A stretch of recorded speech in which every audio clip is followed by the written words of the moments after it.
Well, hello there, everyone. I already see folks in the comments here. Hello, Phyllis. Hello, Zach. As folks come in, please feel free to say hi and where you're watching from. And super excited to be here with y'all tonight on Community Conversations. So again, as folks come in, please say hello and would love to hear just how folks are showing up tonight. How are you coming to our community conversations? What are you carrying with you? Feel free to let us know here in the comments and would love to hear from y'all. And as folks come in, I want to go ahead and kind of get rid of some housekeeping here and let you know that this live stream is educational and is not intended to replace therapy. For treatment related questions, please work with your provider or contact a local clinician. You can also use the IOCDF's online resource directory at iocdf.org/find help to locate a trained clinician near you. And I'll go ahead and put this up right here. If folks have not checked out this resource, I will say this every single time at Community Conversations. It's amazing. I recommend this to folks each and every day. So great way to find a trained clinician who specializes in OCD near you. The International OCD Foundation is not a crisis hotline. If you're in crisis or if you're ever feeling suicidal or unsafe, please call the 988 Suicide and Crisis Lifeline by dialing 988. You can also access online at www.988lifeline.org.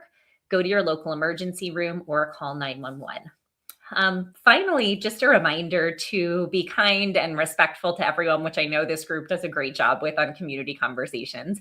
But we really want to create a safe space because at the end of the day, we are here to support one another on this shared journey with OCD. But a note that this is being broadcast on several social media platforms and it is being recorded. So please keep that in mind as you share and as you ask questions and as you are respectful of one another. So awesome. Okay. So again, I see Phyllis, I see Zach, I see Nathan, I see Norway, I see numbers starting to go up. So as folks come in here, again, feel free to say hello and let us know how you're showing up tonight. And I'm happy, just as Ethan does, as y'all know, Ethan and I are kind of rotating on and off with these, but just as Ethan does, I'm happy. Hi, Chris. So good to see you. I'm happy to answer any questions that y'all have, happy to talk about anything, but I'll also kind of bring up a topic and throw it out to this group too. But if you have any questions or anything you want to talk about, feel free to drop it in the comments. But want to start off, if folks who are here, and hi, Sven, so good to see you. If folks who are here with us so far, if you want to drop just a few words into the chat about how you are showing up tonight. And this could pertain to the journey with OCD or just this kind of bananas thing called life. A few words about how you are showing up tonight. And as folks kind of share that, I'm happy to share a little bit too. I will say I am showing up excited to be here with y'all, but also tired. Coming off of a weekend that was really beautiful. I went to a country concert this weekend and it was awesome, but a little bit low on sleep, which, as we know, kind of sometimes can make OCD a little bit wonky. And today for me was a beautiful day, but it felt like one of those days when OCD was a little bit extra loud. And I don't know if y'all know what I'm talking about, but it felt loud for no particular reason. There wasn't even really content that it was tied to. It just felt like things were a little bit extra sticky. I felt a little bit extra. Well, for me, I'm curious how y'all experience this, but for me, discomfort really comes in the form of primarily guilt and shame and things around scrupulosity, where I feel like I must have done something wrong. So kind of had this weird guilt pit throughout the day. And I think with OCD, sometimes we spend a lot of time trying to figure out the why. So I kept noticing my brain going to, well, why do I feel this? Did I do something? Like, what's going on? Do I need to figure this out? And I'll say it was a big win for me today. Every time I recognize, I don't actually need to figure out the why. It's probably just because I have OCD and I'm tired coming off of a concert this weekend and I can let all of the stuff be there. But I think coming to y'all with that and carrying a little bit of extra fatigue and kind of walking alongside y'all in any way that you are showing up tonight. So just want to give space for folks to know that it does not have to be all sunshines and rainbows. And this came up in one of my support groups this week too, where folks were saying that they were kind of nervous about being a downer in the group. And I want folks to know you're never a downer by sharing how you feel. It actually gives folks permission to show up as they are. So Cruz, so good to see you here with us. And I see Chris showing up feeling disappointed, fearful, and beyond exhaustion. Chris, I'm so sorry. And I'm also so glad that you're just sharing that with us. And that's such a great example of kind of what I just named of y'all do not have to show up here feeling dandy. I don't know why dandy is the word that came out, but you can show up however you are. So if others feel comfortable sharing too, would love to hear from folks just in the chat how you're showing up before we jump into this today. Sadie, I see had a tough day too. Also, really just glad you're here too, Sadie. So thank you for sharing that with us and for showing up. And I think it can be a really big win, especially on tough days. And I'm curious if y'all have this experience. I think I tend to put a lot of pressure on myself where even if it's a day that's feeling extra sticky or extra tough, it feels like, but I have to do all of the things, or I have to do all of the things perfectly.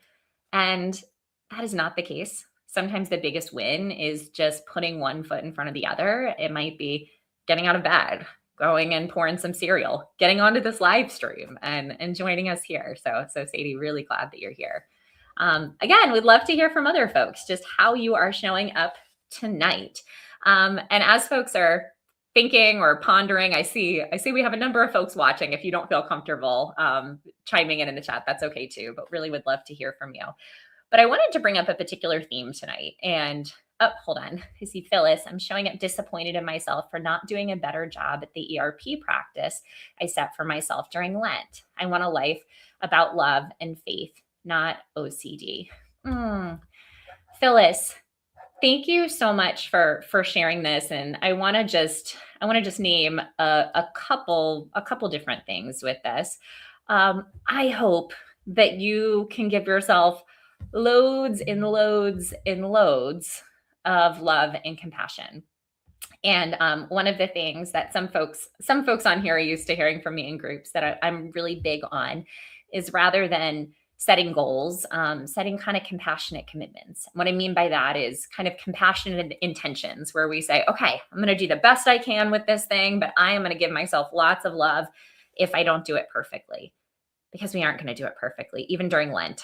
And in work with folks with scrupulosity, Phyllis, I have heard a lot of folks both in Lent and Ramadan feeling like they aren't doing it right. The practices that they set out to do or the things that they intended to give up, that they're feeling a lot of intensity around that.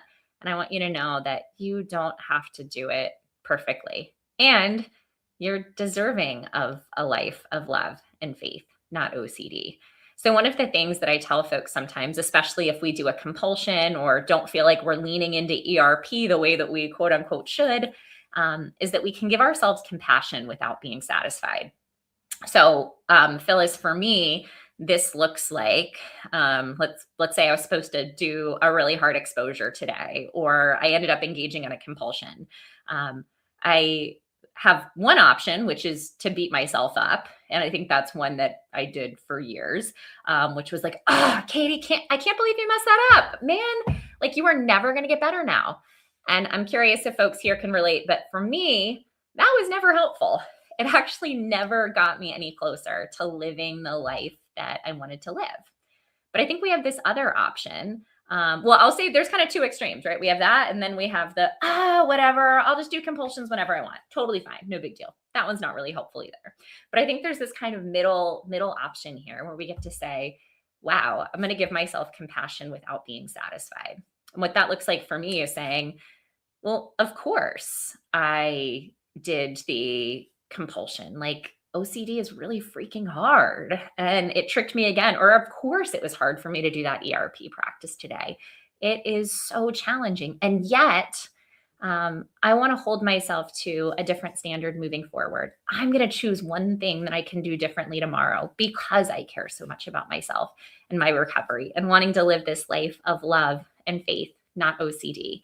And Phyllis, I just want you to hear, you can do this, and you already naming that is something so big and beautiful and awesome. And I see a number of our Icksters from Stick with the Ick here who have been listening to me talk about this throughout Lent and Ramadan, like that this is such a beautiful time for you not to do it perfectly, for you not to get it right, but to continue to step toward love and faith as opposed to the fear of OCD.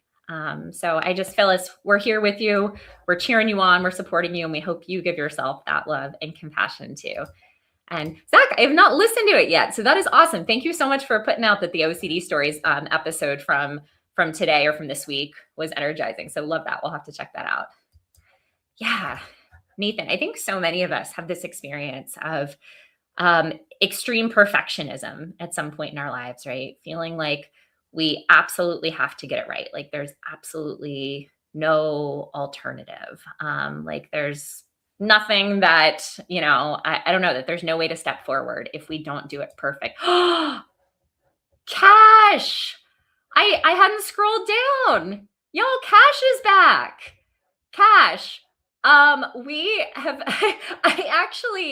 I've been like concerned and like I've missed you and I have missed you picking on me and Ethan week after week. And so it's funny, Cash. I actually literally like 2 nights ago was like, Ethan, has Cash been on any of your streams? I've been missing Cash. Like, where is Cash? So we've been thinking about you, and I'm so incredibly glad that you are back with us. This is like, yeah, Phil, yeah, I've been worried and just this is great. Chris, everybody do the waddle. Yes, we are totally gonna make up dance moves for Cash coming back. Actually, wait, now I'm forgetting where this is located. Hold on, I know we have music here. Wait, did the IOCDF take away my ability to do music? No, they didn't. I was like, did they take this away? Okay, wait, where was the one that kind of sounded like a waddle? I think it was this one.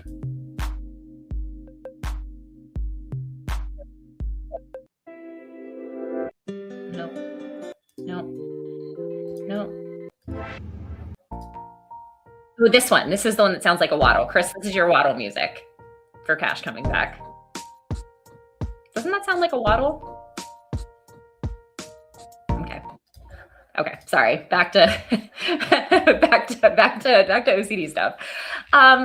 Would love again to hear from other folks and just how you're showing up, but also wanted to bring back. Oh, and Phyllis, you were praying for Cash and for Cash's family. That's so sweet. This is such an awesome group of humans on community conversations that I know Ethan has fostered for so long. So thank you all for that. I wanted to bring up a specific topic tonight, and that topic is OCD as it relates to our family and our friends and to folks around us. And this is it's a topic that's been on my mind this week. It's one that we've been talking about with a lot of folks in our groups and Stick with the Ick this week. And we have kind of focused on this theme. And I've been hearing from a lot of folks that a couple different layers, that there are a lot of things that they want people in their lives to know about OCD that they might not be aware of. And that they also want people to know how to support them in different ways. They also want people to understand the intensity of the experience. So there's been so many thoughts about this, and I've been so inspired by folks in the community chatting about this that I wanted to ask y'all, and I'm going to put this in the chat too for everybody. I would love to hear from you. What do you want those around you to know about OCD? And we'll kind of go through a couple different layers with this question. But the first one is, what do you want those around you to know about your experience with OCD? And Nathan, I'm so glad your family is supportive of you and your OCD. That's so awesome. That can be such a beautiful thing. So great. And we'll talk in just a second too about what that support might look like and what's helpful. But yeah, starting with folks, what do you want those around you to know about OCD? I will say for me, I have always wanted people to know that it's not some cute quirk. It's not the stuff that we see on TV, that it's not something enjoyable. And I'll say I used to really be pained, and I have kind of a different response now, which I can talk about too, but I used to really be pained when I was serving in a really kind of public school chaplaincy role. And folks started to know that I had OCD because I also started to advocate. So I was kind of serving in these two spaces. I was starting to do kind of more public advocacy online and things like that, and with the IOCDF. And folks would come up to me throughout the day, and they would say like, "Oh, I heard you have OCD. Like, I really like to clean my car too. Like, isn't it so? Isn't it so ridiculous? Isn't it so funny?" I'm like, "It's not funny. It's not about liking to do things." And it used to really bother me. And I didn't know how to respond to it. At the time, I also was navigating kind of pretty intense moral scrupulosity. So I didn't want to offend people. I didn't want to tell them that they were wrong. But I even had points where people would actually introduce me when I was getting up to speak at large events as like the OCD chaplain because they thought it was like a funny, cute thing. And it was just really painful to me, but I didn't know how to respond to it. And oh, I see Zach says, yeah, this was a big piece for me. Wanted folks to know that it was ego dystonic. So for folks here who might not know, ego dystonic means it opposes your core identity. It opposes the things that you actually believe and actually care about. So it's not anything that we desire or want. It's actually the opposite. Yeah, it's not Monica from Friends. Y'all, it is not Monica from Friends. I was flipping through. I love Friends, just like the next person. I'm a millennial. Gosh, losing my words tonight. I'm a millennial. I love Friends. But I was watching even the other day, and just while I was like working out, I had it on TV, and they had like some cleaning trope with Monica. And I was like, that is not what it is, right? Yeah, I think so many of us want to know or want folks to know that often people are misdiagnosed or diagnosed way later in life. And Nathan, thank you for sharing. You were born with OCD, but you weren't correctly diagnosed for the first time until age 25. We're very much the same. My earliest memories involve OCD, and really masked through most of my life and didn't get the correct diagnosis and treatment until right around the age of 25, which fits into, there's some different spaces that talk about averages and the potential of kind of 17 years from onset to treatment. There's lots of different studies kind of in this area, but it's usually a pretty big gap. And thankfully, it's changing. And I think a lot of that's the work of the IOCDF and advocates like so many of y'all in the chat here. That's really, really tough. Yeah, Phyllis, that OCD is exquisitely painful. It's not something cute. It's not something funny. It's actually, it's like, when I hear the word OCD, there's like something visceral about it, even for me, where it's like, it's painful. It just hurts, right? Because going back to even the ego dystonic piece, it takes everything you care about and it twists it. It flips it around. And yeah, so this is, yeah. And so all these, I see folks naming kind of different shows with OCD as well. This is a good one too, Sadie. My OCD is most all in my mind and not physical symptoms, mostly all intrusive thoughts is what my OCD is. Yeah. So, I think this was a huge piece for me too, of, always thinking that compulsions had to be something physical or something that we can see. And that's not the case. For many, many, many people with OCD, compulsions are invisible. Nobody can see, nobody would know. So we get an intrusive thought. We can't control the intrusive thought. It just is what it is. But the compulsion that we do with it is something in our mind, whether it's mental review or whether it's replaying or kind of trying to neutralize. I mean, there's so many different mental compulsions we can do. And I always say, like, the obsession is that initial thought, that initial what if, or however, whatever form it comes in. But the compulsion, even when it's in our mind, is anything that we start to do with that thought. As soon as we start to kind of flip it around in our mind and go, well, what does that mean? Like, how do I sit with, like, what does that look like? That's the compulsion, and it can all be up here. For me, I used to say it felt like I was living kind of two lives. I was living the life that everybody could see.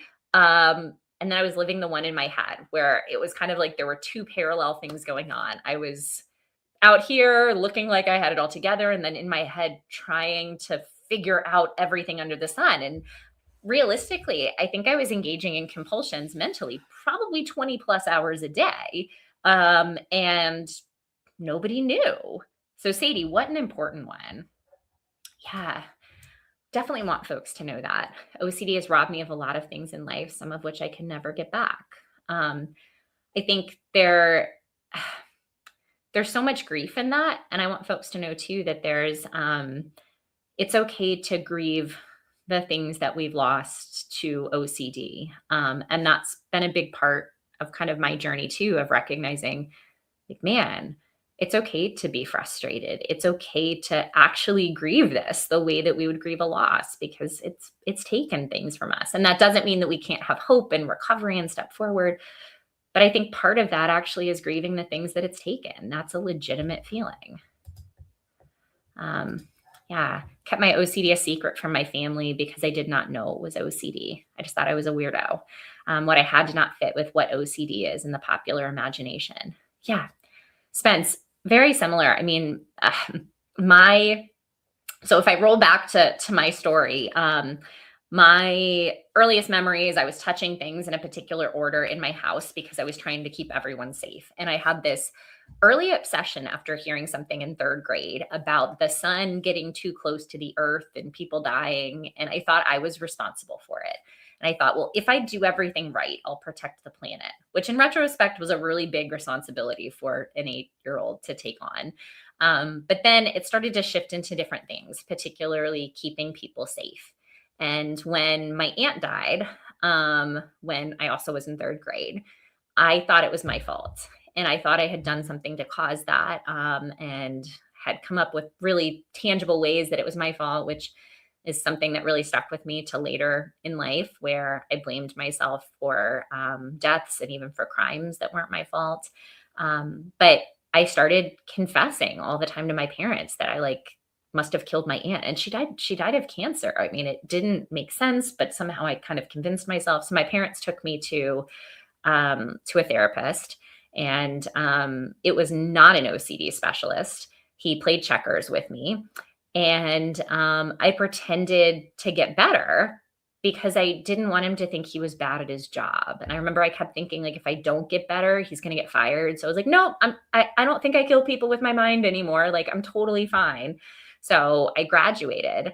And when I graduated from that, I actually remember he brought my mom in and he said, Katie kicked my butt at checkers today. And I remember thinking, wait, kicked his butt? Did I kick his butt under the table? Did I do something sexual? Did I hurt him? I mean, all like such OCD stuff even then, but I was just pretending I got better. And after that, totally kept everything a secret from my family, because I kept having thoughts that horrible things were my fault, or that I was like killing people, or that this, that, and the other. And I just thought I was weird or creepy or something was wrong with me. And I just didn't want anybody to know.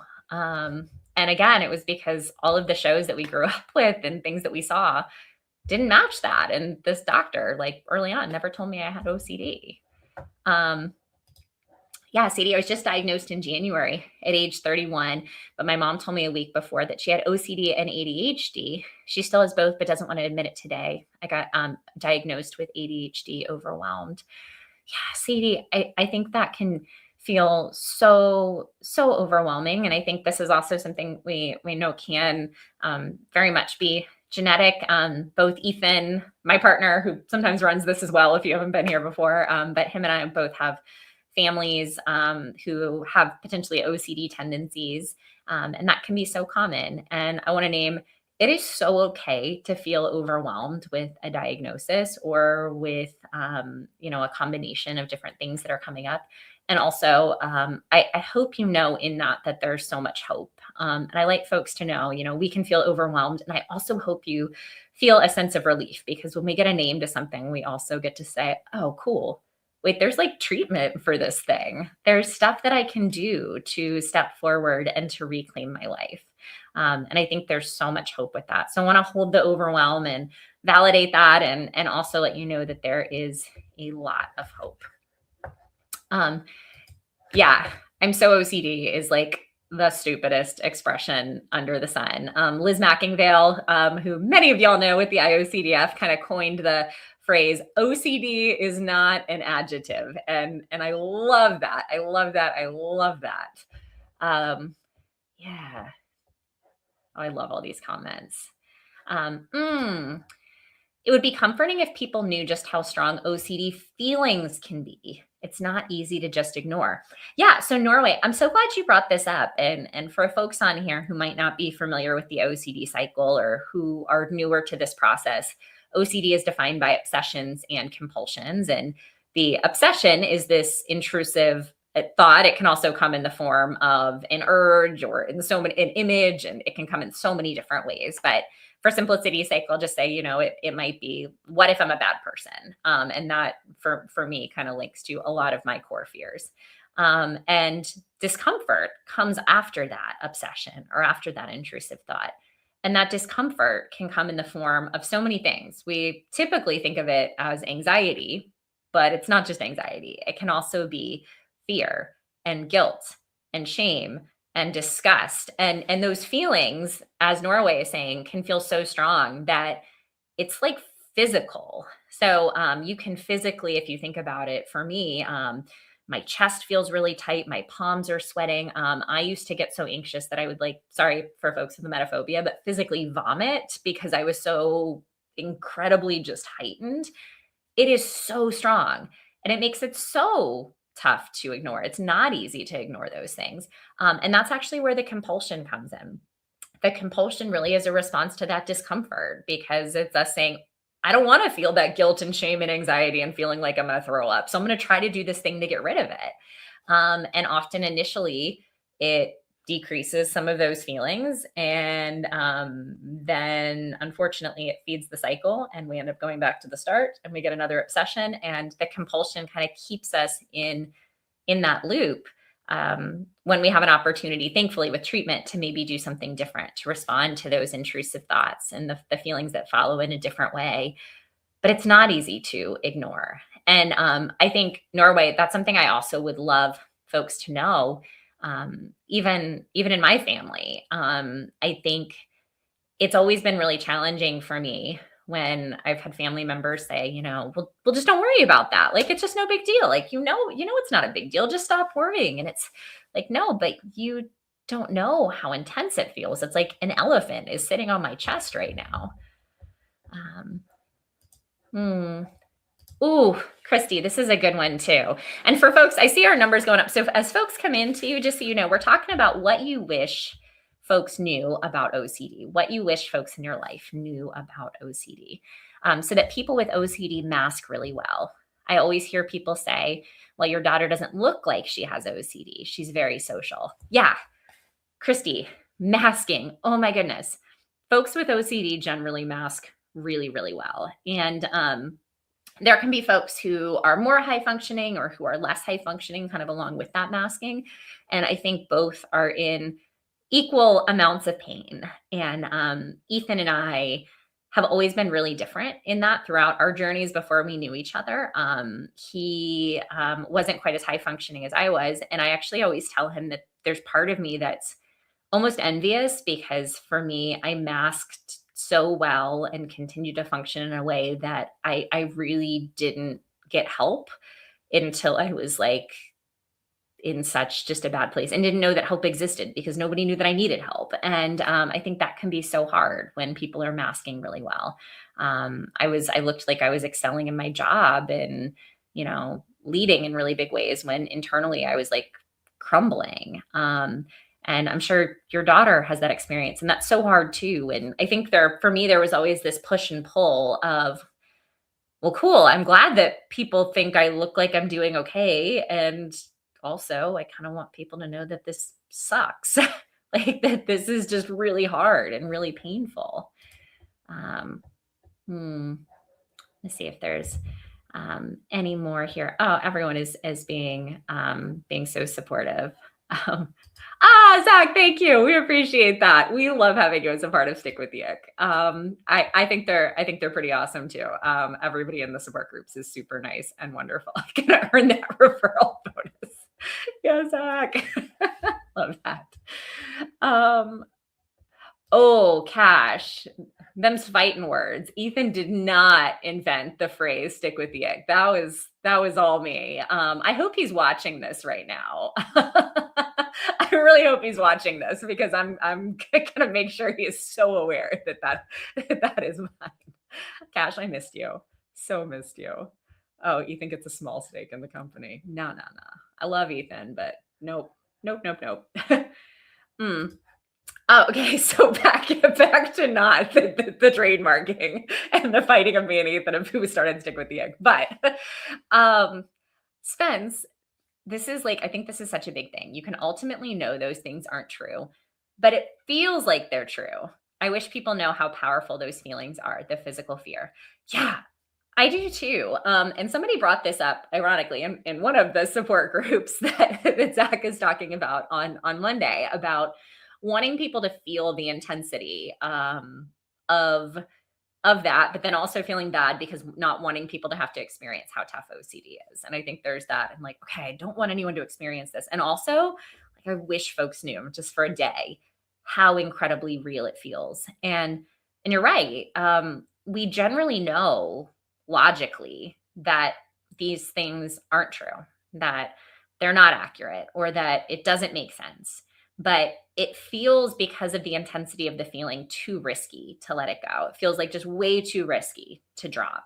And yeah, Sadie, resonating with getting physically sick. I always tell folks that when I was kind of in the throes of OCD and treatment, when I stopped doing compulsions, I was still getting intrusive thoughts like 24/7. And I was teaching and I was in the classroom, and I used to physically run to the bathroom between classes and vomit because, and again, oh, I forgot to give the emetophobia trigger warning. I'm sorry, but maybe, sorry, not sorry, maybe exposure. But I used to get physically sick, Sadie, because it was so intense. And I wish folks knew that it really does feel that intense. Oh, your diverticulitis hasn't helped, Cash. Oh, I hate that. I hate that too. Yeah, wake up with physical symptoms, painful physically and mentally. Yes, OCD is painful physically and mentally.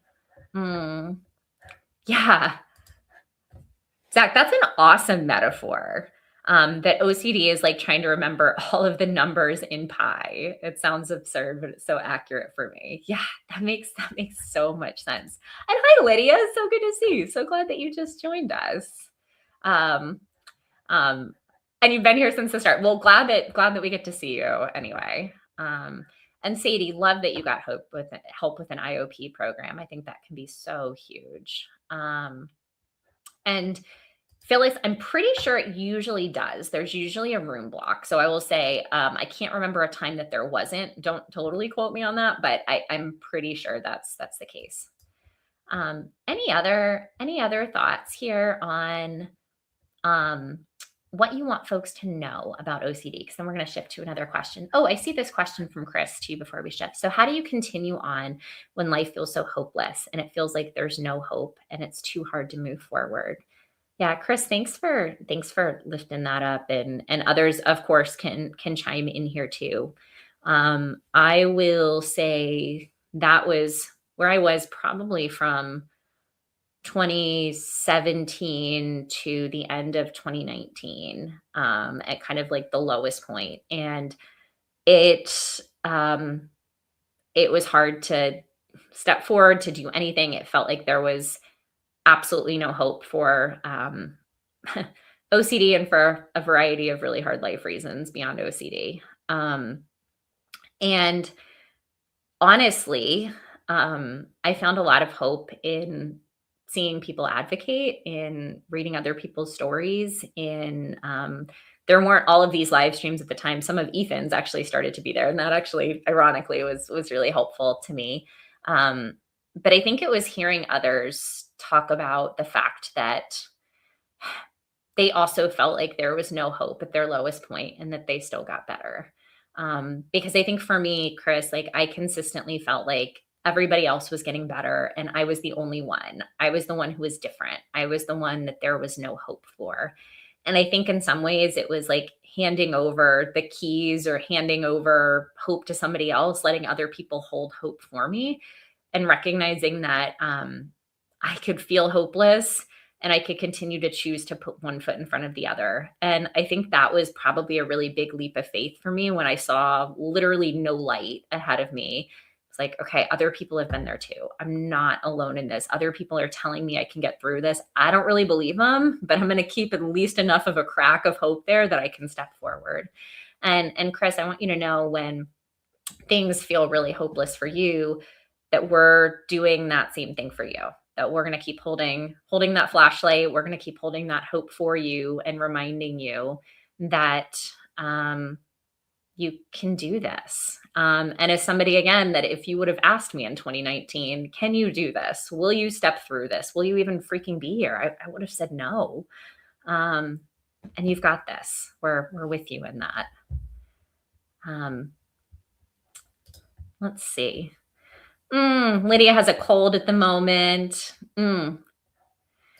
Yeah, that is such an important point. It would be a lot easier to live with if society didn't simultaneously punish us for having it while making access to treatment difficult. Absolutely. That is an entire live stream right there. But Nathan, I think this is such a beautiful thing too, recognition of treatments and medications, that you really can be in a space where OCD isn't in the driver's seat. And that's really beautiful. Zach, you cracked me up. Oh my gosh, I love that. I'm gonna, it's funny. I went to a country concert this weekend, and I feel like I definitely sometimes borrow my hope from celebrities that don't necessarily know that I know who they are. That's so awesome. Okay, so I wanna ask another question here. Okay, I kind of missed Lydia, the tattooed lady. I feel like I missed where that started, but I'm just gonna let that go. If folks do want to share any cool tattoos that they have, though, feel free to do that. I have some weird ones from a different point in my life that maybe we won't get into, but if other people want to share, that's totally good. Okay. And Cash, we were worried about you though, because we care about you. So I think the last couple of weeks, everybody's been like, where is Cash? So I want to ask another question for folks here. So we did the, what do you want people to know about OCD? I want to hear from you all also. How would you like people to support you with OCD? And I'll kind of clarify.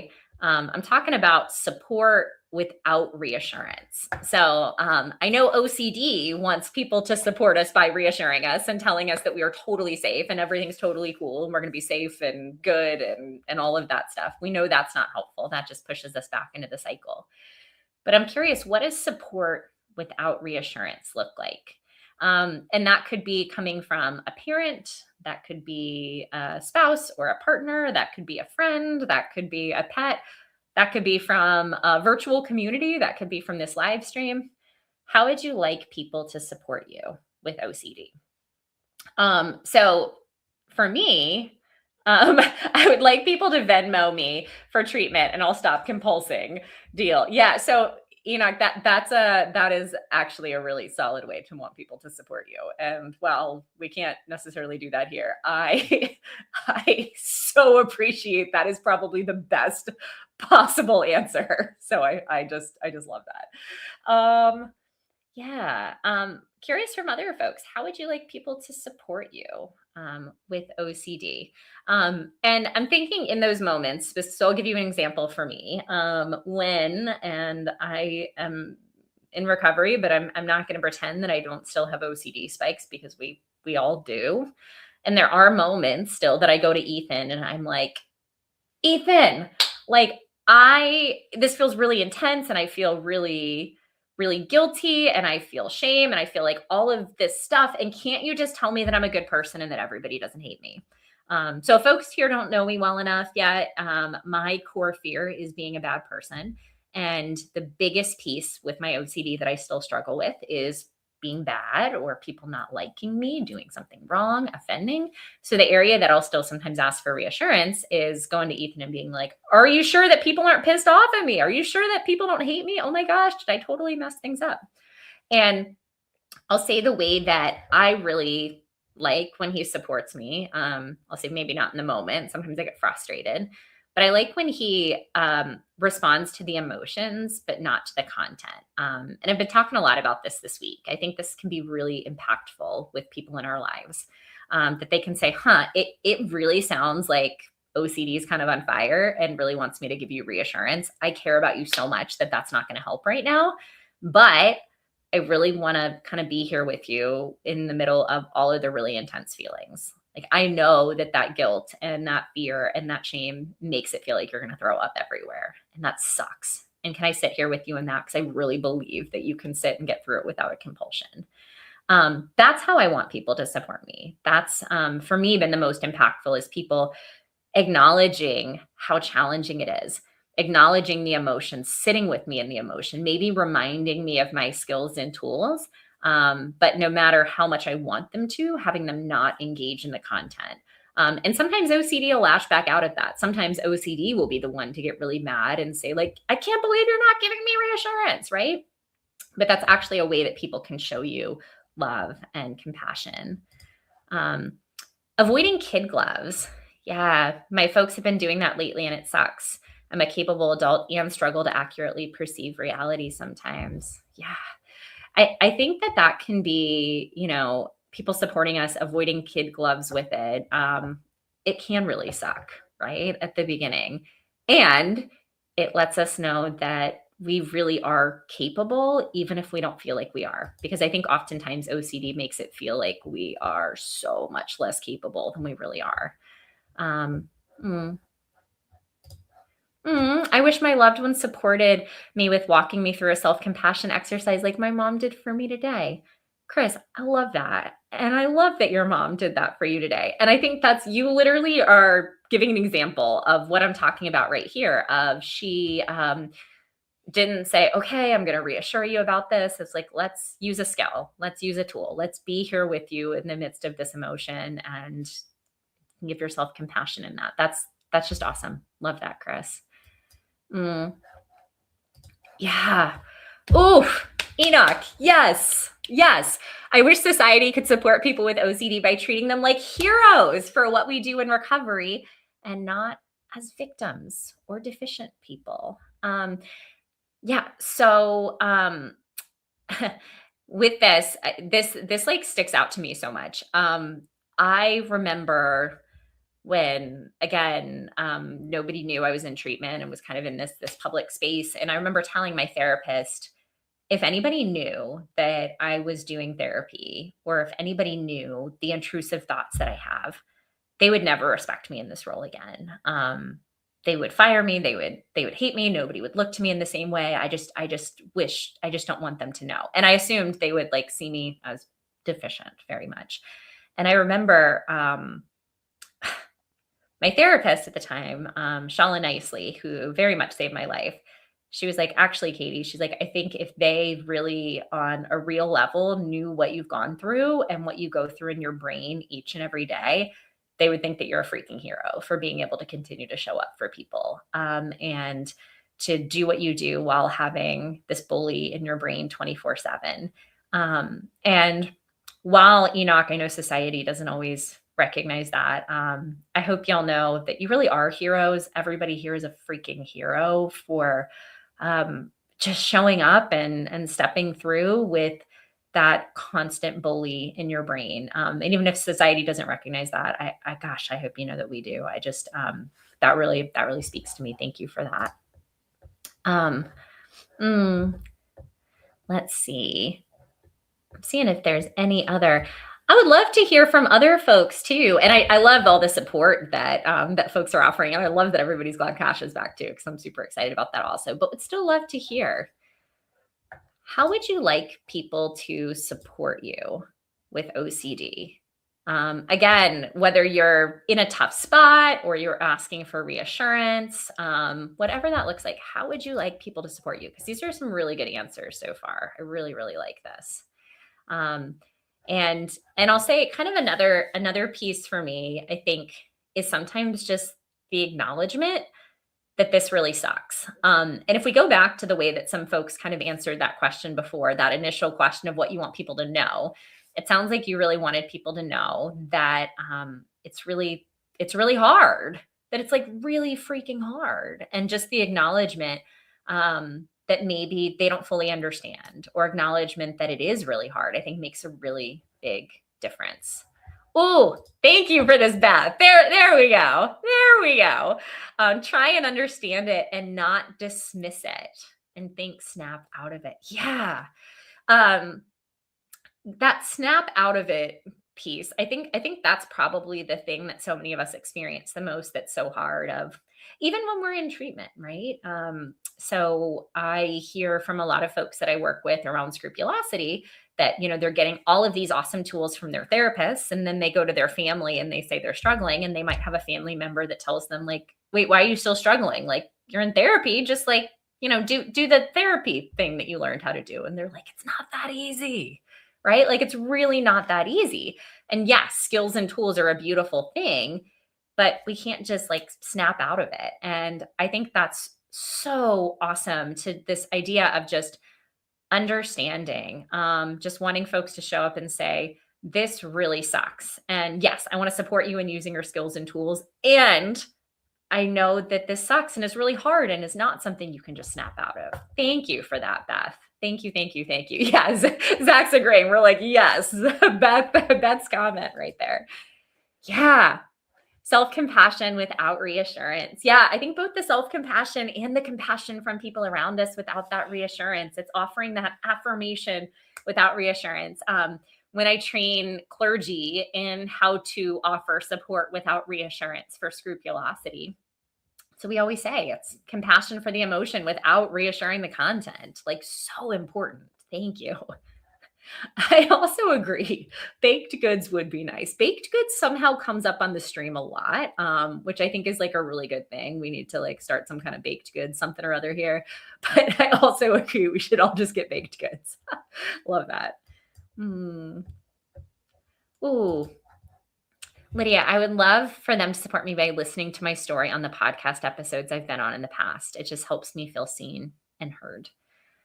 Lydia, that so sticks out to me. So I'm like nervous to say this because I can't actually see who's watching. And I'm like, maybe this is the first time ever that they're watching. So if my parents are watching, I'm sorry. But it's been really painful to me throughout the years that my parents always showed up for different things for me in my life and sports and other things in ministry.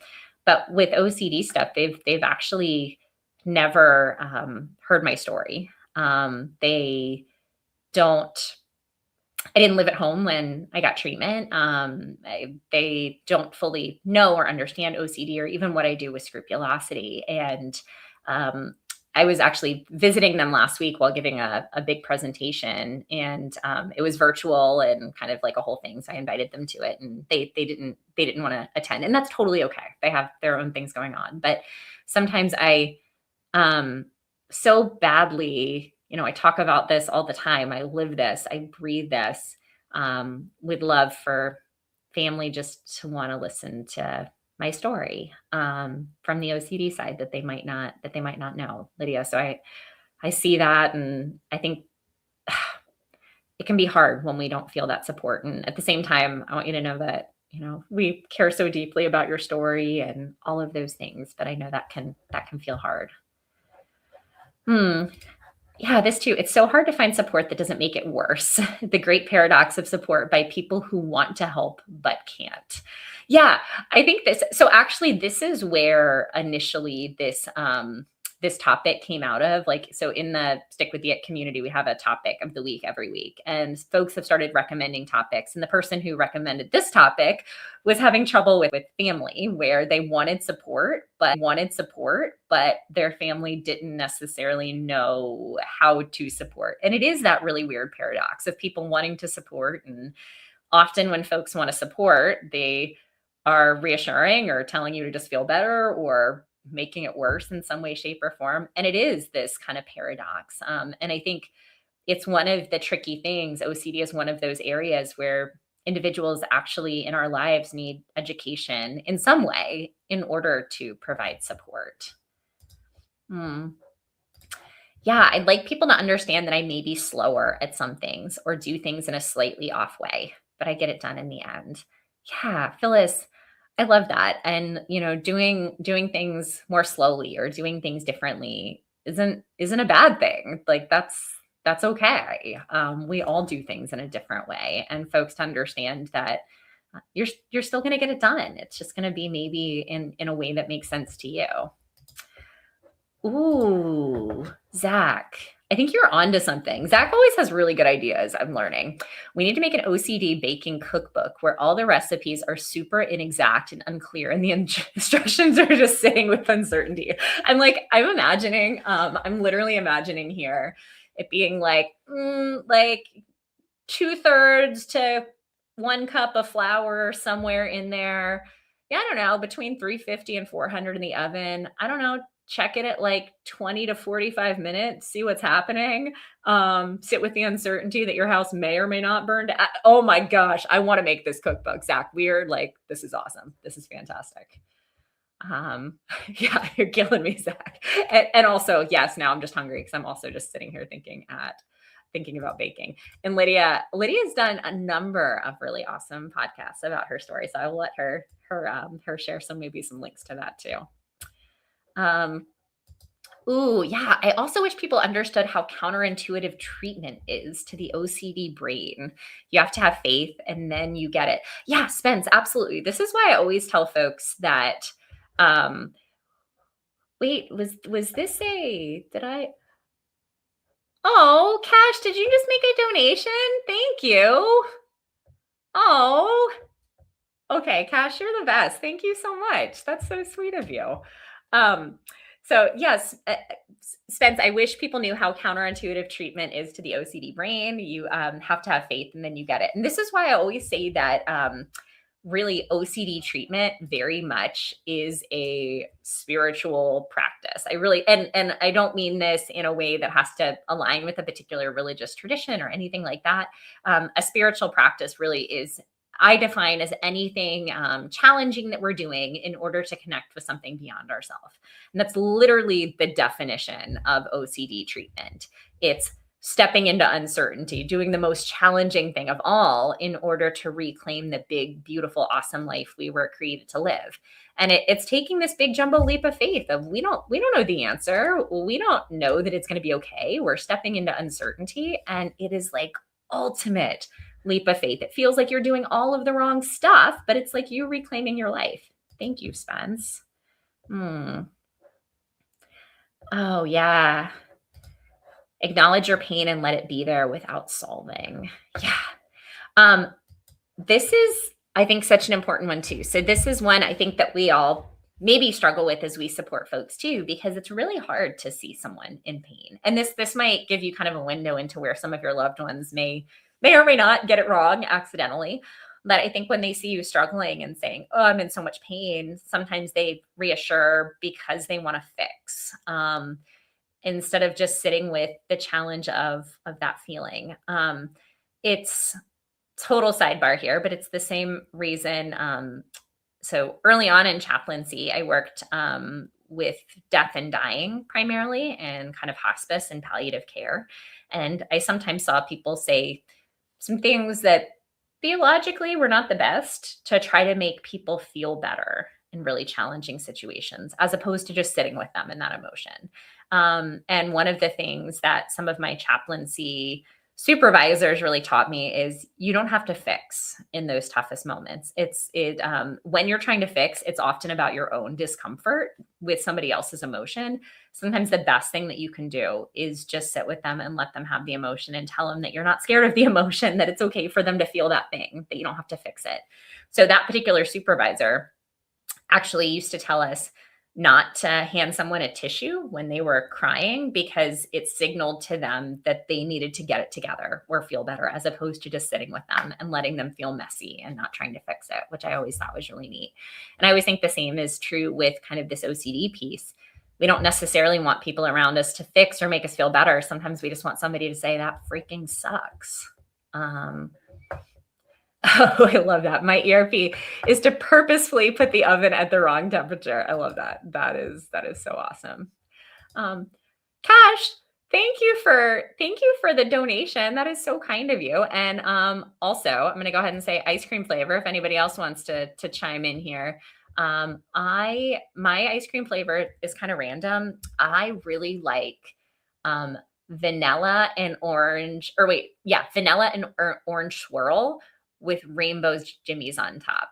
And if anybody doesn't know what a jimmy is, that's what we call sprinkles in the Northeast where I'm from, which I know is weird because I say y'all, but also say jimmies. So I'm from some different places. But yeah, that orange vanilla swirl, I used to get it at this place called Soft Stuff, covered in rainbow jimmies. And I actually used to get a bowl of like jimmies and like roll it in the jet is like by far my favorite. Curious other people's ice cream flavors. Yeah, I think maybe people feel uncomfortable because they don't understand. So dismissing the OCD that the family member or friend is experiencing is easier for them. Yeah, Beth, that is exactly kind of what I think that is too. It's they're uncomfortable, they don't get it. So dismissing or trying to fix, trying to make it go away feels more comfortable for folks. Absolutely. I changed my ice cream flavor since I first watched. I love this. And I love the support for Lydia's podcast here too. Yeah, I wish they would come up with a medicine that makes OCD go into complete remission on a permanent basis. To me, that would be the same as a cure anyway. So I'll say with this, I used to 10,000% be in this camp. I was like, give me something to get rid of this thing. And I will say, my perspective on this, and y'all are more than welcome to have different feelings about this, totally okay. But my perspective on this actually has shifted and changed. And I think mine is kind of aligned and changed the same time that Liz Mackingale's has. And she talks about this as well. And we both used to really speak to the idea that OCD is chronic. It's always going to be a part of your life. It's always going to be a part of your experience. And yes, there's technically no cure. But I really believe that it is possible to get to a space where OCD is no longer in the driver's seat of your life. And that, yes, it pops up now and again, but that it really doesn't impact your life in a way that you feel like you have to get rid of it in any way, shape, or form. And I felt like that for a while. And I hope that offers folks hope that it really is possible to be at a space where I would have given anything a couple of years ago, like for a cure, for a fix. And now, honestly, ERP and medication are very much enough for me. It's like I love my life, and OCD pops up, but not at all defined by OCD. And I so believe it's possible with the current treatments for folks to get to a place where it's no longer in the driver's seat and where we might not even meet the diagnostic criteria for OCD. So I just want to give folks that hope that even without the cure, quote unquote, piece, that's possible. I did a talk a few years ago with Ethan and Shalyn Isley and Kim Quinlan called "No Cure, So What? Living a Joyful Life Anyway." And I really believe that's possible. And I hope folks hear that as something of hope. Oh, I think the microphone cut. Tell me if it's hard to hear me in any way. I don't see this again, but I'll scroll down. If it's hard to hear me, let me know. Baskin Robbins of OCD. Yeah, so many of y'all know I use OCD or ice cream analogies a lot for OCD. And I always say that OCD is really nasty ice cream that happens to show up in a whole bunch of different gross artificial flavors. I'm working on my scrupulosity book right now. And actually my whole first chapter talks about OCD through the lens of ice cream. And I was really nervous for my editor to look at it because I thought she was going to be like, what in the world are you talking about? And I actually talked about, in some ways, kind of being the Baskin and Robbins of OCD. And I also talked about like the gross Harry Potter jelly beans and having all the different flavors. So I'm very glad that folks resonate with that. Okay.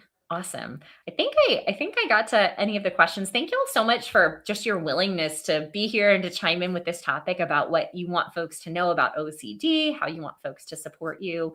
As always, just really love being here with y'all to chat about all of this. Yeah. Oh, I have to. Okay. I want to put this up. Does anyone here also wish at times life were perfect? Um, and no, that I wouldn't know y'all. Yeah. Um, I, so Chris, I think yeah, Zach, I will totally flag game night. Don't worry. I used to. I really used to. And I have lots of, this is something that I can maybe share at a different time too. I have lots of like kind of philosophical thoughts on this now too, where I think if everything was perfect, we wouldn't appreciate it. I think we wouldn't even know what good was. I'm sorry, you're going to get the comparative religions teacher in me. So when I used to teach comparative religions, we would talk about the yin and the yang, and the fact that we have to have balance between dark and light, and between good and bad, and between this and that, and life and death, and that without the opposite we wouldn't know um, that the good thing is even a good thing. So we used to have this debate in my class about like, if we didn't have bad, would good be a thing or would it just be? And we used to talk about the same with kind of life and with things like that. And I think, as much as I used to wish life was perfect all the time, that sometimes those really tough moments help us to appreciate even more beautifully the really cool ones. And I will say, if you would have asked me in 2019, I thought my life was over, and that I wished everything was different. I wished I was somebody else. I wish things were perfect. And now I'm kind of glad that they weren't. And not that I want to go back through some of those things again, but I I really appreciate the journey, and it looks different than maybe what I thought it looked like, but I'm really glad it brought me to this place. And Chris, just getting to know you a little bit, I don't know. I think so much of who you are and the awesome things that you bring to community and to vocation and to helping people is from your experience. And gosh, we might not be perfect, but I think you're pretty awesome in the midst of all of that. So I don't know. Not so much the perfect piece for me, but I totally get, by perfect I mean no suffering. Yeah, I get that. And I think it's okay to want that, and also to know that, gosh, we're human and we live in a world where we don't exactly know why things happen. And um, yeah, I think there's kind of an acceptance. At least for me, there was kind of an acceptance piece with that of, okay, life stuff's hard sometimes. Like it really is. And rather than each time feeling like, man, I wish it wasn't hard. I wish it didn't feel like this. It's like, well, what can we do with this? How can we put the pieces back together in a different way? I like what Zach said. Yeah, functional people are so boring. I really believe that. Okay, Zach is saying goodnight. I know we're over. That's why that is my cue. Um, to kind of flip off the lights, I guess, to this community conversation. So I will say a couple announcements really quick. Yeah, as Zach announced, we do have many of y'all are on here that are a part of Stick with the Ick. If you're not, you are more than welcome to join us. We have a free game night on Thursday where we play trivia and give away a gift card and like all of the things, and would love to have y'all as a part of that. Also, tomorrow, right back here, same place, is Ask the Experts with Chris Tronston. And I do not know who his guest is tomorrow. I should have looked that up, but it's going to be awesome. Anything with Chris is awesome. So back here, same place, 12 p.m. Eastern, Ask the Experts. And then finally, the IOCDF is a donor-supported nonprofit organization. So we encourage you to please consider making a donation at iocdf.org/donate for all of the awesome work that they do. And Cash, again, thank you for making your donation for us tonight too. And so appreciate that. Thank y'all so much just for being here, for being willing to share. It was such a lively and supportive chat tonight. Cash, we're so glad you're back, but we're also glad just that everybody's here, and just so thankful for all of you. So we will be back here. I don't know if it'll be me or Ethan or both next week, but somebody will be back here same time next Tuesday, 7 p.m. Eastern. And in the meantime, sending y'all just love and hope on the journey. And so thankful for all of you. Bye, everybody.